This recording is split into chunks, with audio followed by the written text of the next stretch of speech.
এক শ্রেণীর মানুষ আমরা বাংলার জমিনে দেখেছি, যারা বিপদের সময় ধৈর্য ধারণ করেছে, যাদের মানুষগুলোকে নিরপরাধ মানুষগুলোকে অপরাধী সাব্যস্ত করে ফাঁসি কাস্টে ঝুলাইছে,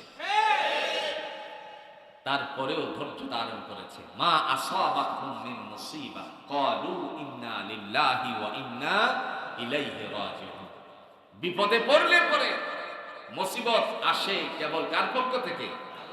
আল্লাহর হুকুম ছাড়া, আল্লাহর পক্ষ ছাড়া মুসিবত আসে না। যেহেতু মুসিবত এসে পৌঁছে গেছে, এখন কি বিচলিত হয়েছে না ধৈর্য ধারণ করেছে? আজ সমাজের মধ্যে সবচেয়ে গুরুত্বপূর্ণ বিষয় হয়েছে একটি, যেটি হচ্ছে যে তকমা লাগিয়ে বাংলার শুধু নয় বিশ্বের সমস্ত আলেমদের কাছে পরিচিত মুখ এবং হৃদয়ের মানুষ আল্লামা দেলোয়ার হোসেন সাঈদী রাহিমাহুল্লাহ, যাকে নানা ধরনের অজুহাত দিয়ে মামলা হামলা করা হয়েছিল, হসপিটালের বেডে তাকে পৃথিবীর থেকে বিদায় করা হয়েছিল। ওই মামলার সাক্ষীগণ এসে মানুষের সামনে নিজেদের পাপ মোচনের উদ্দেশ্যে আল্লাহর কাছে ইস্তেগফার করে বলতে শুরু করেছে, যেই কারণে তার বিরুদ্ধে আমরা সাক্ষী দিয়েছিলাম ওই মানুষ এই অপরাধের সাথে জড়িত ছিল না। আমরা একটা বিশেষ চাপের মুখে পড়ে আমাদের এই কথাগুলো বলতে হয়েছে। দেখেন, আল্লাহ সুবহানাহু ওয়া তাআলা মানুষকে এইভাবেই পবিত্র করে। হাদিসের একটা কিতাব আছে রিয়াজুস সালিহিন, অনেক বড়, আপনার লম্বা হাদিসটা রিয়াজুস সালিহিনের মধ্যে একটা মোটা কিতাব। তাফসীরে জালালাইন শরীফে এই সাবজেক্টটা পড়ানো হয়। এই রিয়াজুস সালিহিনের মধ্যে তিনজন শিশু কোলে থাকা অবস্থায় কথা বলেছে। কয়জন শিশু? তিনজন। এর মধ্যে একজন শিশু ছিল, আপনি বসেন, এখানেই বসেন, এখানেই বসেন, যেখানে বসেন এখানে বসেন। তার মধ্যে একজন শিশু ছিল, যে শিশু একজন পতিতা নারীর গর্ভ থেকে পৃথিবীতে এসেছিল। এই অবস্থায় লোকেরা বলল তার জন্মদাতাকে, বাবাকে। যখন বলল তার বাবাকে, বলছে অমুক আবেদ। সর্বনাশ, বলো কি? সে তো অনেক ভালো মানুষ, অনেক লম্বা হাদিস। লোকেদের মুখে তার যখন সুনাম ছিল, সুনাম থাকার কারণে আপনার মহিলা এসে বলতেছে তার সুনাম ধ্বংস করতে আমার বেশি সময় লাগবে না। তুমি কেন? কেউ পারবে না, কারণ সে আল্লাহকে ভালোবাসে। রাতের বেলায় দরজার সামনে গিয়ে যখন আওয়াজ দিল, কড়া দিল, দরজা খুলছে, বলছে যে আমাকে একটু আশ্রয় দেন। দিল, বলল যে এখানে আপনি আর আমি ছাড়া আর কেউ না, আমার দিকে অগ্রসর হলে আমি বাধা দিব না। তিনি বললেন আল্লাহর আশ্রয় প্রার্থনা করছি, মাআযাল্লাহ, আল্লাহর আশ্রয় প্রার্থনা করছি। যখন এই কথা বলল, তখন মহিলা রাগে ঘর থেকে বেরিয়ে গেল। যাওয়ার পথে এক রাখালের সাথে তার দেখা হয়ে গেল। সাক্ষাতের পরে রাখালের ঘরে গিয়ে তার সাথে কামবর্ধনা পূরণ করার পর তার গর্ভে এক সন্তান আসলো। ওই সন্তান সময় অনুযায়ী পৃথিবীতে আগমন করার পরে ওই মানুষেরা যখন বলল যে এর পিতাকে বলছে অমুক আবেদ, বলা মাত্রই লোকেরা রাগান্বিত হয়ে তার যে মাটির ঘরটা ছিল ভেঙে তছনছ করে দিয়েছে। তিনি জিজ্ঞেস করলেন কি কারণে আমার ঘর ভাঙলেন? আমি তো বুঝতে পারতেছি না। মুহূর্তের মধ্যে বলল, মানুষের সামনে তুমি সাধু, রাতের বেলায় করো কুকর্ম। বলছেন খুলি ভাবে আপনারা বলুন। ঘটনা খুলে বলছে ওই সন্তানকে, শিশুকে নিয়ে আসুন। আনার পরে শাহাদাত আঙ্গুলের দ্বারা ইশারা করার আগে আল্লাহ দিকে মোতাওয়াজ্জহ হয়ে বলেন, আল্লাহ, আমি কোনো পাপিষ্ট নয়, তুমি তো জানো, পৃথিবীর কেউ না জানলেও।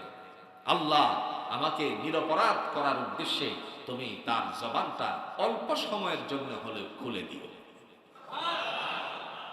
আঙ্গুলের ইশারা দিল। ইশারা দেওয়ার পর, খোঁচা দেওয়ার পরে বাচ্চার জবান খুলে গেল। বাচ্চা বলছে আমার আমার পিতা যে অমুক রাখাল। যেই বলল রাখালের কথা, মানুষেরা অনুতপ্ত হয়ে গেল। তার মানে বোঝানোর চেষ্টা করলাম এই পৃথিবীতে যারা আল্লাহর জন্য নিবেদিত, সিবগাত আল্লাহ, ওমান আহসানা মিনাল্লাহি সিবগা, যারা আল্লাহর রঙে রঙিন হয়, ওই মানুষকে যারা প্রলেপ লাগানোর চেষ্টা করে, একটা সময় এসে তারা নিরপরাধ সাব্যস্ত হয়ে যায়। আজ সেই মানুষ এসে বলছে আমি ঘরে শান্তি পাই না, আমার পাড়া মহল্লাতে শান্তি পাই না, মানুষ আমাকে জাহান্নামী বলে আখ্যায়িত করতেছে, মিথ্যুক বলে আখ্যায়িত করতেছে।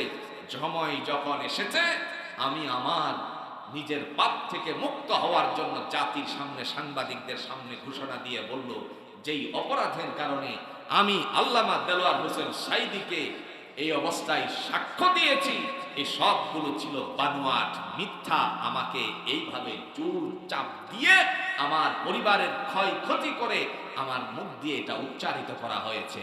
জাতির মানুষ আজ বুঝতে পেরেছে আল্লাহ রঙে যারা রঙিন হয় তাদেরকে আল্লাহ এইভাবেই জিম্মাদারি নিয়ে হেফাজত করেন।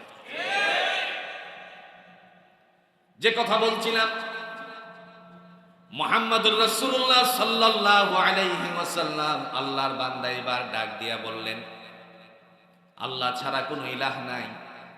এই কথা যারা বাস্তবায়ন করবে তাদের জন্য ফায়সালা করে দিবেন কে? আবু জাহেল আশ্চর্যান্বিত হয়ে গেল হযরত আবু বকর সিদ্দিক রাদিয়াল্লাহু তাআলা আনহুর কথা শুনে। মুহূর্তের মধ্যে ডাক দিয়ে বলতেছেন, লা তাসমাউ লিহাদাল কুরআন, আমার ভাতিজার কোরআন তোমরা শ্রবণ করিও না। ওয়ালগাউ ফীহি লাআল্লাকুম তাগলিবুন, যদি কোথাও আমার ভাতিজা কোরআন শোনাতে যায় সেই জায়গায় তোমরা হট্টগোল সৃষ্টি করবে।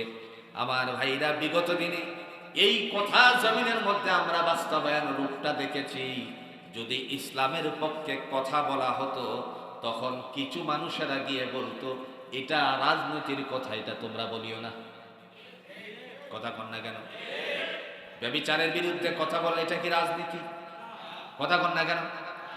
এই কোরআনের বাণীটুকু শুনতে রাজি ছিল না। মিষ্টি কথা শুনতে যতটুকু সহজ হয়, ইসলামের নীতি আদর্শ যদি আমরা মেনে চলি তাহলে আপনারা সাক্ষী দেন তো, খেলাফত প্রতিষ্ঠা করার জন্য ইমাম হুসাইন রাদিয়াল্লাহু তাআলা আনহু কারবালার প্রান্তরে প্রাণ দিছে কিনা? নাকি এখানে মিষ্টি নিয়ে ভাগাভাগি হয়েছিল? তো কিসের জন্য গেছিলেন? আল্লাহর জমিনে আল্লাহর দ্বীন কায়েম হোক, এই প্রতিষ্ঠার লক্ষ্যে তিনি যখন গিয়েছিলেন, ইয়াজিদি গোষ্ঠীর কাছে তিনি তার শিরচ্ছেদ হতে হয়েছে। কথা কোন ঠিক কিনা? এজন্য ইসলামের রুকন মানতে গিয়ে দফা কয়টা বলছিলাম? 5টা। 2 নাম্বার দফা, আল্লাহ রাব্বুল আলামিনের হাবিব বলেন, ওয়া ইকামিস সালাত, যারা নামাজ বাস্তবায়ন করে, যারা নামাজ প্রতিষ্ঠিত করে। আজকে নামাজ প্রতিষ্ঠিত সমাজে যদি হতে হয় একমাত্র, জুড়ে বলুন তো, জমিনে আল্লাহর হুকুমের দরকার আছে কিনা?